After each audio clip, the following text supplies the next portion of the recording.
ಓಂ ಶ್ರೀ ಗುರು ಬಸವಲಿಂಗಾಯ ನಮಃ. ಇಂದಿನ ವಚನ ಶರಣೆ ಮುಕ್ತಾಯಕ್ಕನವರ ವಚನ. ವಚನ ಇಂತಿದೆ: ನುಡಿಯಲು ಬಾರದು ಕೆಟ್ಟ ನುಡಿಗಳ, ನಡೆಯಲು ಬಾರದು ಕೆಟ್ಟ ನಡೆಗಳ. ನುಡಿದಡೇನು ನುಡಿಯದಿರ್ದಡೇನು, ಹಿಡಿದ ರಥ ಬಿಡದಿರಲು ಅದೇ ಮಹಾಜ್ಞಾನದಾಚರಣೆ ಎಂಬೆನು ಅಜಗಣ್ಣ ತಂದೆ. ಶರಣೆ ಮುಕ್ತಾಯಕ್ಕನವರ ವಚನಾಂಕಿತ ಅಜಗಣ್ಣ. ಈ ವಚನದ ಅರ್ಥ ಇಂತಿದೆ: ನುಡಿಯಲು ಬಾರದು ಕೆಟ್ಟ ನುಡಿಗಳ, ಅಂದರೆ ನಾವು ಕೆಟ್ಟ ಮಾತುಗಳನ್ನು ನುಡಿಯಬಾರದು, ಕೆಟ್ಟ ಪದಗಳನ್ನು ಬಳಸಬಾರದು. ವಿಶೇಷವಾಗಿ ಹೆಣ್ಣು ಮಕ್ಕಳಿಗೆ ಸಂಬಂಧಪಟ್ಟ ಕೆಟ್ಟ ನುಡಿಗಳನ್ನು ನಾವು ಆಡಬಾರದು.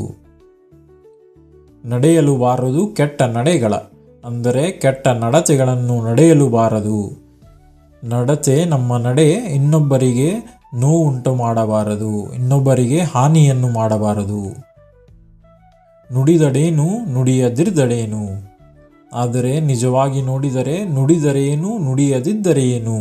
ಹಿಡಿದ ರಥ ಬಿಡದಿರಲು, ಹಿಡಿದ ರಥವನ್ನು, ನಿಯಮವನ್ನು, ಆಚರಣೆಯನ್ನು ಬಿಡದೇ ಇರುವುದೇ ಅದೇ ಮಹಾಜ್ಞಾನದಾಚರಣೆ ಎಂಬೆನು ಅಜಗಣ್ಣ ತಂದೆ ಎಂದು ಹೇಳುತ್ತೇನೆ. ಅಜಗಣ್ಣ ತಂದೆ ನನ್ನ ದೇವರೇ.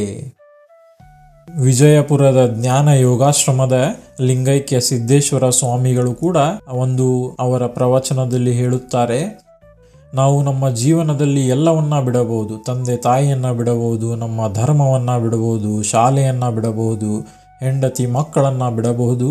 ಆದರೆ ನೀತಿ ನಿಯಮಗಳನ್ನು ಬಿಟ್ಟು ಜೀವನವನ್ನು ಯಾವಾಗಲೂ ನಡೆಸಬಾರದು. ಈ ವಚನವು ಕೂಡ ಅದೇ ಹಿಡಿದ ರಥವನ್ನು ಬಿಡದಿರಲು ಅದನ್ನೇ ಹೇಳುತ್ತಿದೆ.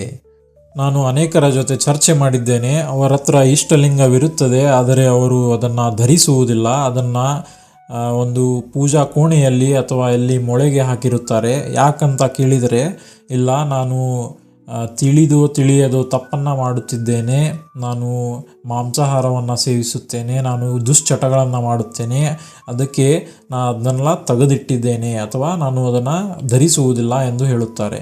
ಇದರಲ್ಲಿ ಎಷ್ಟು ಒಂದು ಸೂಕ್ಷ್ಮವಾಗಿ ಗಮನಿಸಬೇಕಾದ ಅಂಶವೆಂದರೆ, ಅದು ಅವರಲ್ಲಿಯೂ ಅರಿವು ಬಂದಿದೆ, ಅವರು ಕೆಟ್ಟ ಕೆಲಸಗಳನ್ನು ಮಾಡುತ್ತಿದ್ದಾರೆ ಅಂತ. ಅದನ್ನು ಬಿಟ್ಟು ಪರಿವರ್ತನೆಯಾಗಲು ಒಂದು ಧೈರ್ಯ ಬೇಕು, ತಾಳ್ಮೆ ಬೇಕು, ಒಂದು ಅಚಲವಾದ ಮನಸ್ಸು ಬೇಕು. ಈ ವಚನದ ಸಾರಾಂಶ ಹೀಗಿದೆ. ಶರಣೆ ಮುಕ್ತಾಯಕ್ಕನವರು ಹೇಳುತ್ತಾರೆ, ನೈತಿಕ ಆಚರಣೆಗಳು ಮುಖ್ಯವಾದರೂ ಅವುಗಳಿಗಿಂತ ಹೆಚ್ಚು ಮುಖ್ಯವಾದುದು ಸತ್ನಿಷ್ಠೆ, ಬದ್ಧತೆ ಎಂದು ಹೇಳುತ್ತಾರೆ.